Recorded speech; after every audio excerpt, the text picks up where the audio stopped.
Time for another round of Blue-White Breakdown, PennLive's Penn State football podcast. It is Tuesday. That means only one thing.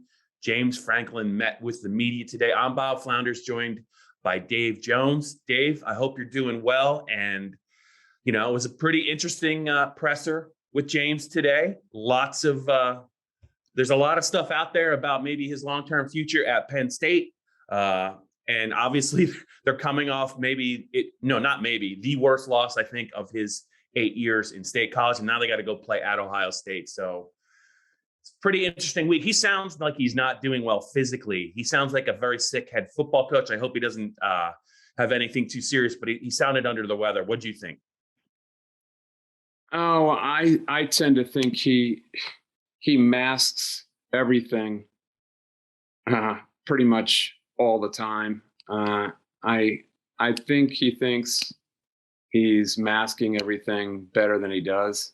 You know, one of those guys. Yep. And I think he's kind of in a quandary here. I think he was interested in a couple other jobs, and when you're interested in a couple other jobs, at least one, you have to equivocate. I mean, let's face it here.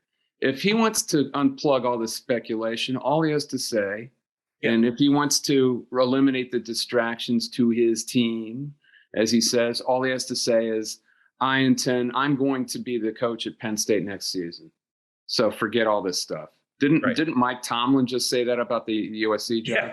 Yeah, he had a pretty emphatic response today. He said, never say never, but never. Isn't that what he said? Right? Something like that, yeah. Yeah, James Franklin could do that at any time, and he hasn't. So What does that tell you? I always laugh at people who say, he's not going to leave Penn State. Why would he leave Penn State for a place where they have fires and crime? You know, it's possible to live in Southern California on $7, $8, $9, $10 million a year. It's possible to live very well, and you don't live in the mountains, you live on the beach. So while I don't begrudge him any move he might make, this do-si-do where we're supposed to believe that he's not distracted is, it's BS. It is. Right. And I'm sure he is, and I'm sure his team is getting that way. And that's why you get stuff like Illinois. I don't begrudge anyone's movement for the career. Why would you? But just don't try to bullshit me, just don't. Right. That's where I draw the line. Yeah. One bit of news. I guess there was a report out there that James changed agents. I think it came out on Monday. It was last night on Pro Football Focus. Yes. And he was asked about that first question for the press conference. And he said, I'm paraphrasing, I understand this is being reported now. This is something that happened over the summer. Yeah, well, the buzz was started to be heard over the weekend. And I heard it in passing somewhere on Saturday. It became the Pro Football Focus guys are very plugged in with agents, and they confirmed it. And Franklin didn't deny it, but I wonder, there's a way to say that it happened in the summer. Well, he might have been thinking about it in the summer and not really pulled the trigger on it. There's a way to equivocate that too. So the advantage he holds there is that Trace Armstrong, his old agent, he knows he's not going to talk about it because it's never looks good. If you saw Jerry Maguire, it doesn't look good to publicize that you lost a client, but he's not going to talk about that. And Franklin knows it. And Jimmy Sexton, the super agent he has now, he's not going to go blow some sort of promotion about it because he hasn't signed Franklin to anything yet either. Mm-hmm. And he knows that he owns the rhetoric in this, so he can say that. So he can say whatever the hell he wants, and pretty much no one's going to contradict it. Right. So the answer is who knows. Right. Anything else strike you, Dave, about the news conference? Obviously, they're visiting Ohio State this Saturday at the Horseshoe, a night game. Yeah, what struck me was that he said twice about distractions, which I tweeted out. Distraction is of this buzz around his future, Could this be too much for players and everything in the program? Right. He goes, we're focused on Illinois. Twice he said this. So what does that tell you? A little bit ironic. Also, if he was seeking other work, and then all of this recent, the Iowa game is one thing, but the Illinois game is something totally else. Woo! Yep. And it's hard to explain other than at least a little bit of distraction, isn't it to you, that they would lose to that team? That was arguably the worst team in the Big Ten when they arrived in State College. Yeah, and the way that they just physically manhandled Penn State, at scrimmage, especially when Illinois had the ball. I mean, they probably could have just ran the ball on every play, and they might have actually won. They practically did. Yeah. I mean, they probably would have won by a large margin. But man, that was it's still tough. We were there at the game and you're watching it and you're just seeing the Chase Brown and McCray. Just, they're into the secondary on every play. And they had no receivers out there. It was just, there was no mystery what they were going to do 85% of the time, and it didn't matter. How often have you seen 9 offensive linemen that often in a game? Have you ever seen that before? What do you call that? 13 personnel? What do you? Seven name for that? No, 17. So technically it's 12 because they had 2 tight ends in. So it was 7 offensive linemen and 2 tight ends. Oh, okay. Yeah, but I mean the tight ends were pretty big guys too. Yeah. So, and they weren't going to throw the ball to them, so they might as well have been 9 offensive linemen. I don't think I've ever seen that. I think I saw And it. how many times did we see it? 10 plays? Had to be. I would say more than that. Yeah. More than that. Yeah. I mean, there was no reason to not run it because Penn State. The weird thing, Dave, was that in overtime, when the field shrunk, actually Penn State's run defense improved. It was just during the 4 quarters that they didn't have very many answers for this attack. So I don't know. Bizarre game. I feel like, bizarre game in so many ways, and we really haven't had a chance to expound on it outside of the post-game video, but are you getting the sense that caveman football is back in the Big Ten? I mean, we had this thing where they're pretty much just lining up and saying, okay, you want to stop us? Stop us. This is what we're doing. It's not like we have a secret. We're running empty with 9 offensive linemen and 1 back. You kind of, and the quarterback doesn't run. You kind of know what we're going to do. Then did you see the play with Michigan where there was a scrum in that Northwestern game where Hassan Haskins hit the line, and the scrum went on it had to have gone on for a good 10, 15 seconds. And it was like leatherhead football. Did you see this play? And there were like 14 guys by the end. I'm not kidding. You think I'm exaggerating? No, I know you're not kidding. You have to see it. There were like 14 guys in a pile, and Haskins moved, and all these guys moved 15, 20 yards from like the Michigan 37 to the Northwestern 43. It was amazing. Jim Harbaugh would say the football never left, Dave. It's always been this way. You just didn't realize it. and then you've got no one's paying attention, but Wisconsin has this giant, nasty 17-year-old back who Jeff Petrikis, another great tip from Jeff Petrikis of the Milwaukee Journal-Sentinel, before the game in August, told me about this kid. His name's Braylon Allen. He's like 6'2" and beefed up to 230, and he is a load, and he is fast. Yeah. And he has had 3 100-yard games in a row, and no one's paying attention to Wisconsin, but Wisconsin is well, because Ches Malusi, the kid who was being the feature back. You're taking Mertz out of the equation.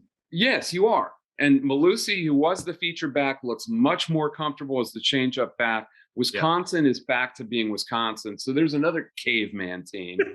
And the weather's getting colder. We're on the doorstep of November, and here we are with Big Ten football. And Penn State is not equipped to play it. Dave, you referenced it. I think it was either in your Saturday column or your Sunday your reads piece, but you did notice it. And the fact that Penn State's defense now that their depth is an issue because of injuries, Adisa Isaac, PJ Mustipher, who knows what's going on with Akeem Beeman, Antonio Shelton transferred to Florida. They're playing short. They're playing only a couple of guys at tackle, a couple of guys at defensive end, and they're playing in these games where they can't get off the field, or they, they're on the field for 95 snaps in the first game of the year. These guys are never really getting rest other than maybe the Ball State game. Dave, they look like a very, very tired defense. I think that their top end talent is still very good, but the backups and the fact that they're being asked to do things against 9 offensive linemen, I just think they're really, really fatigued. And I think, and now you got to go to Ohio State with that offensive line and Trevion Henderson and all those wideouts and a quarterback that is playing. He is a Heisman caliber quarterback with what he's doing. It's a recipe for disaster. And I don't care if he says Sean Clifford's 100% for the game. I don't see how he can be, but man, talk about a bad matchup. And this defense looks like it's a little bit gassed. Yeah. I believe you asked about the defensive ends. They're only playing about the three of them. Yeah. And all of a sudden, Ebiketie looks a little bit worn out. I don't think he came off the field. Not a huge guy anyway. We kind of suspected this might be a problem for him transitioning from the American Conference to the Big Ten anyway, but it hasn't been until now. Then you've got Izzard and Tangelo playing a lot in the middle. And are they good enough? Tangelo, I think, probably is, but he's not getting any rest either. And it's not clear whether Izzard is good enough. What do you think? I don't know.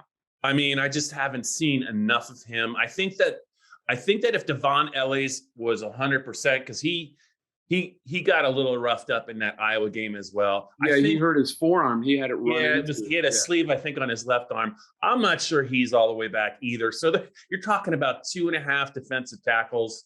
Nick Tarburton is just making cameos at defensive end. It's largely just Arnold and Jesse Luketa.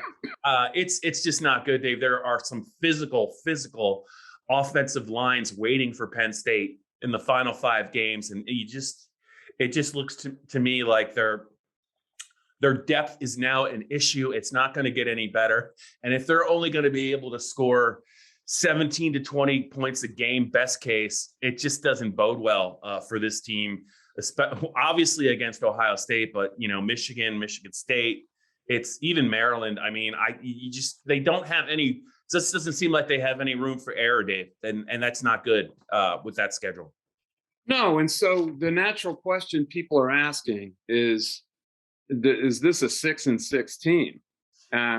Is it a 5-7 team? People are assuming they can win at Maryland and beat Rutgers, but can we really assume that?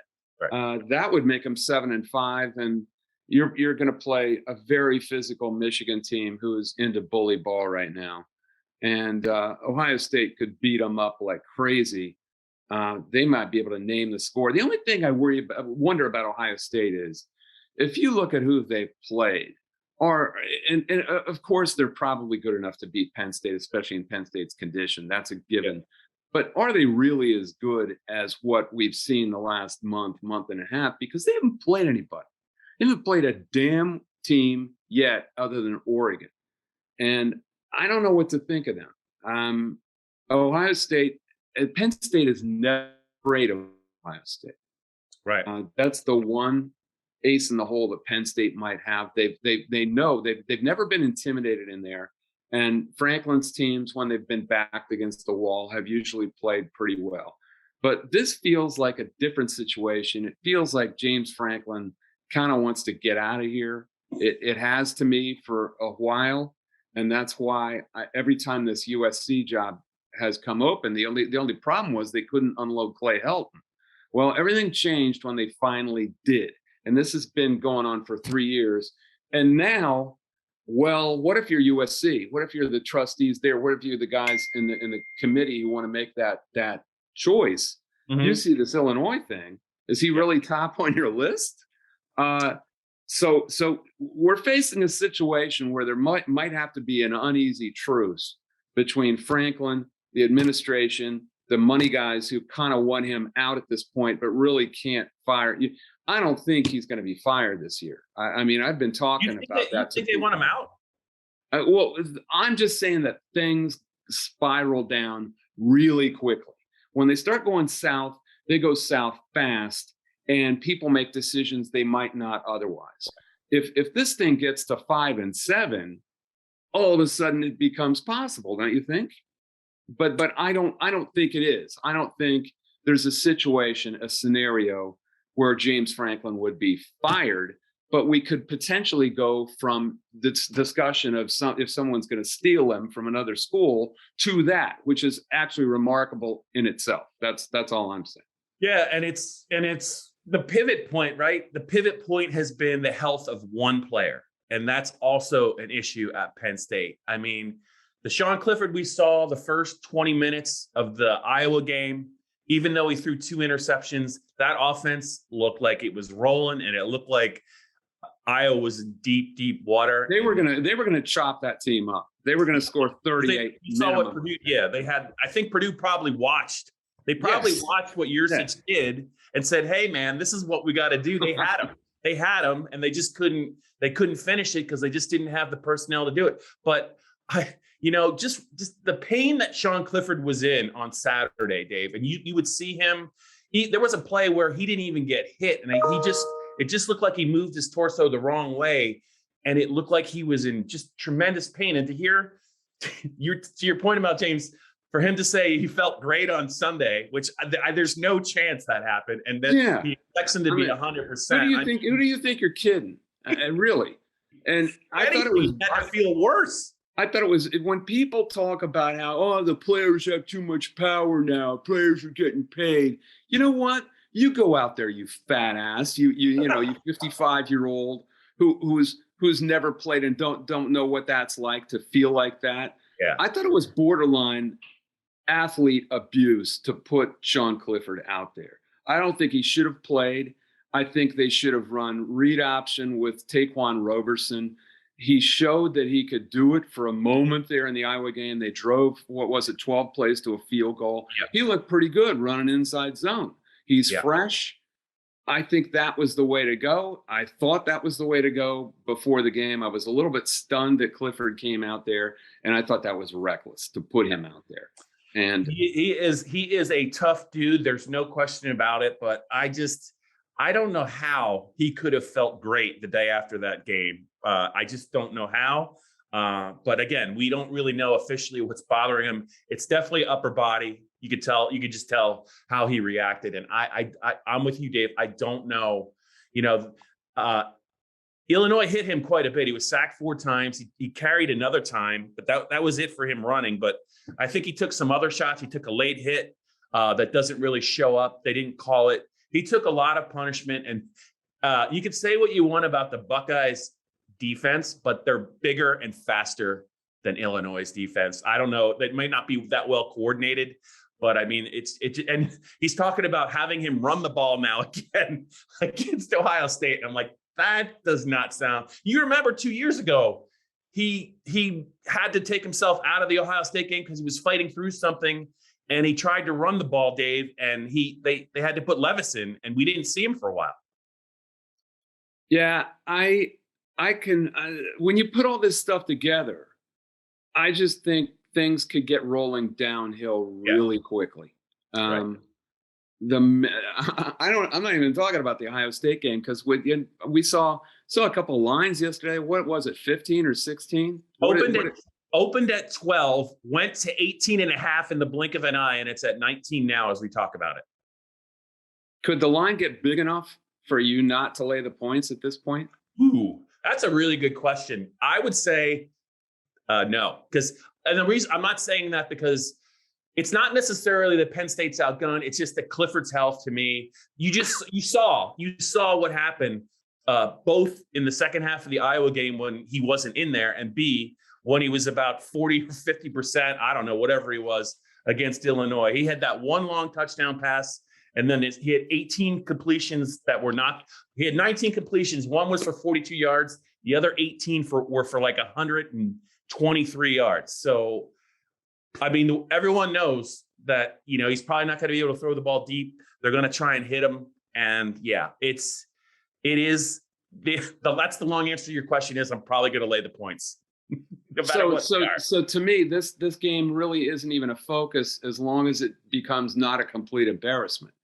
If they still, to me, if they cover, it'll be a minor miracle, and it'll be a huge achievement if they simply stay within what you said. It's 19 now. 19, yeah. If they keep that game within 20 points, it's a victory to me. And the one thing I would say is even as disappointing as that Illinois loss was, it's not like Penn State, especially on defense, didn't fight. I mean, it's not like Sean Clifford didn't try everything in his power to try and get that team, especially late in the game, in position for a winning field goal try. It's just he was just so limited, and there was just they're not built like other teams are built. They're built more like it's not this extreme, but how Maryland is built with more greyhounds than pit bulls is the way I put it. Yeah. Where the longer the season gets going, they start some of those athletic specimens start to get picked off, and they've lost two of their main wideouts who are really good, Jay Sean Jones and Dante Demas. They're down to Rakeem Garrett, and they can't play bully ball at all. Penn State has recruited a lot of guys with speed. That's the trend of college football, they say, is speed, speed, speed. Run down guys, don't necessarily hit them in the mouth. Well, you know what? The Big Ten is still hit them in the mouth football in November, and they're facing a month of a very challenging schedule with five teams. They've already had their bye. To me, that at Maryland game becomes the crucible. Maryland is a dead team walking right now. Yeah. If you can't go in there and beat that team now, I mean, they just got rolled at Minnesota, and it wasn't really even a close game. Minnesota's another team playing smash mouth. Yeah, they are built for it. My man PJ Fleck, Dave. It's my man PJ Fleck. Well, they got three. Have you heard of this before? They have had five different running backs run for 100 yards in a game. That's incredible. It is incredible. Penn State's vaunted running back room, they haven't even sniffed 100 yards in a game by anyone this year. Mo Ibrahim, at the start of the season, he got hurt. Trey Potts got hurt a couple weeks ago, and they just keep reaching up on the shelf for another running back, and it doesn't matter because their offensive line opens holes big enough for you to get through. And that's what Glenn Mason had. Not offended. Go ahead. What Tracy Claeys and Jerry Kill had before. That's Minnesota's personality. Is Penn State built for November? I don't know. The one championship they had. Remember, Kabinda and Bell were out for the first 6 weeks. I think it was right around the Minnesota or Ohio State games. I think they came back for. They came back for Ohio State. Yeah, I think that's right. And that was about week 7. So they were kind of fresh. Yeah. In a weird way because they were injured, but they came back fresh, which they had all the vitality back, and they played like it. They played great games against Ohio State in that 24-21 game. I don't know if this is a roster that's built for this grind in the Big Ten in the cold weather, and whether it's Franklin or whoever takes over for him, that's a question moving forward because Ohio State has everything. Right. But the teams who have had the most success recently are Wisconsin. Other than that, Wisconsin, strangely, Northwestern, which has another couple of really good running backs, even though they're not a very good team. Yeah. And Minnesota, outside of Michigan, these are all smash mouth football teams. Yeah. Penn State is not. Can this template work going forward? Boy, the evidence is no. Well, and you just remember, when James Franklin pulled the cord on Kirk Shiraka right after the 2020 season, And when he brought Mike in, he said it was his mantra the whole time. He wanted to do three things. He wanted to play with tempo, big plays, protect the football, score quick, score in the 40s. He referenced that.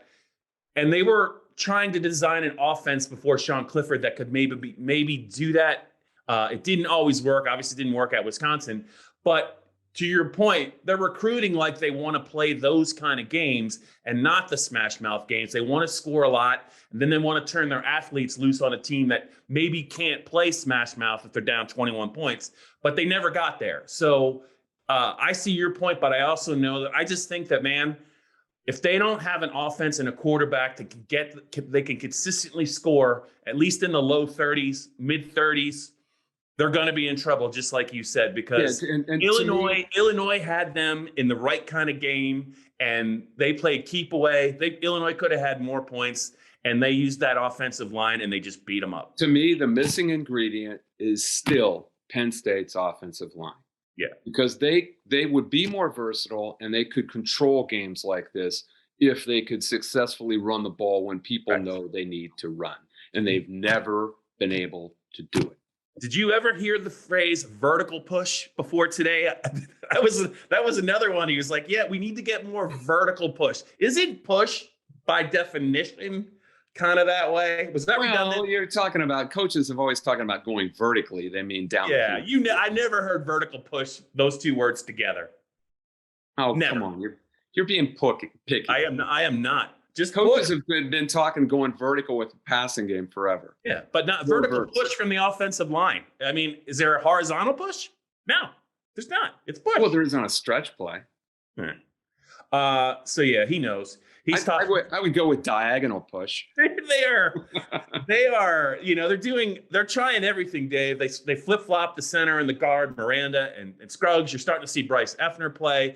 I think by what they're doing, they know they've isolated and the tight ends are not blocking well, but they're trying to find the right combination in the middle of the offensive line. I think, and I think they're going to keep experimenting. I wouldn't be surprised if Scruggs is now the center and Miranda goes back to the guard spot where he played better at last year. But I think the middle of the line, they are just in short yardage. You just hold your breath.